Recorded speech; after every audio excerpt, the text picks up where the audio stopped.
പരിശുദ്ധ അമ്മയുടെ അടുത്ത് മാലാഖ വന്ന് പറഞ്ഞു ഇങ്ങനെ ഒരു സ്റ്റേറ്റ്മെന്റ്. കാണാപ്പാട് അറിയായിരിക്കും അല്ലേ? പരിശുദ്ധാത്മാവ് നിന്റെ മേൽ വരും, ബാക്കി പറ, അത്യുന്നതന്റെ ശക്തി നിന്റെ മേൽ ആവസിക്കും, ജനിക്കാൻ പോകുന്ന ശിശു അത്യുന്നതൻ പരിശുദ്ധൻ എന്ന് വിളിക്കപ്പെടും. സോ പരിശുദ്ധ ത്രിത്വത്തെ കുറിച്ചുള്ള ലൂക്കാസ് സുവിശേഷത്തിലെ വലിയ ബ്യൂട്ടിഫുൾ ആയ ഒരു എക്സ്പ്രഷൻ ആണത്. വിശുദ്ധാത്മാവ് നിന്റെ മേൽ വരും, അത്യുന്നതന്റെ ശക്തി ആവസിക്കും. അതിന്റെ വിശുദ്ധ ഗ്രന്ഥത്തിൽ ഉപയോഗിച്ചിരിക്കുന്ന ഒറിജിനൽ റൂട്ട് വേർഡിന്റെ ട്രാൻസ്ലേഷൻ നിങ്ങൾ കേട്ടിട്ടുണ്ടാവും. കൂടാരമടിക്കും എന്നാണ്.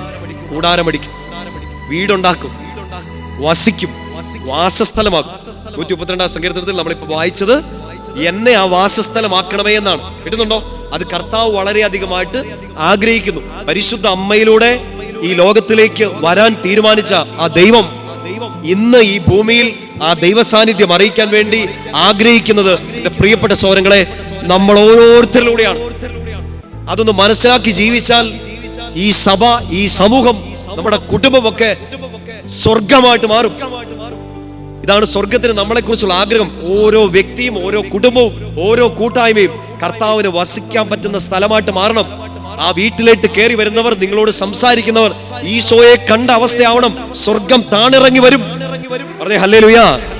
നിന്നെ കാണുമ്പോ ഈശോ എന്ന് പറയാൻ പറ്റണമെന്ന്. ഇപ്പൊ നമ്മളെ കണ്ടിട്ട് ഷോ എന്ന് പറയുന്ന അവസ്ഥയാണ്. ഈശോ എന്ന് പറയണം. ദൈവ സാന്നിധ്യം ഉള്ള വ്യക്തികളായിട്ട് മാറണം. അതേ സ്വർഗത്തിൽ എത്തിക്കുള്ളൂ. അതേ സ്വർഗത്തെ ഈ ഭൂമിയിലോട്ട് കൊണ്ടുവരാനും പറ്റുള്ളൂ. അത്യുന്നതന്റെ ശക്തി ആവസിക്കുന്ന ഒരു ജീവിതം നമുക്ക് വേണമെങ്കിൽ ഈ പ്രാർത്ഥന തന്നെ ഉള്ളിൽ വേണം. ഈ ആഗ്രഹം വേണം. കർത്താവിന്റെ ആഗ്രഹം നടക്കാൻ വേണ്ടി ഇത് കർത്താവിന്റെ വാസസ്ഥലമാകാൻ സകല അശുദ്ധിയും വിട്ടുകളഞ്ഞ് പരിശുദ്ധിയിലേക്ക് കയറാൻ വേണ്ടി ഒരുങ്ങുക.